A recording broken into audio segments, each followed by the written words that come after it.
Və kənə şeytanu lil insani xazulə. Allah Teala xəbər verir ki, şeytan insanı qoyub qaçandır. Bu o deməkdir ki, səni Allah'dan yayındıran dostların, ətrafın hər biri şeytanlaşmış insanlardır.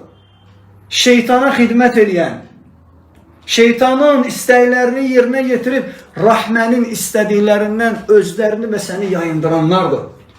Sən necə iman var içində, içki süfrəsində əyləşirsən, sonra deyirsən ki, imanım zəifdir. Sən necə iman var içində, Allaha ortaq qoşullar olaraq qadağa eləmirsən. Sən necə möminsən, müsəlmansan ki, Allah deyib vurulan süfrədə oturmuşsan, deyirsən ki, mən necə oranı tərk edeyim? Birdən mənə düz başa düşməzdir. Sən düşünmürsən mi, aləmlərin Rəbbi olan Allah, mən o məclisdən narazı idim, oranı tərk eləmədim, mənim razılığımı kənara qoyub onların razılığını fikirləşdim. Bunu deyəndə Allah Teala sən nə cavab verəcəksən Allah Teala?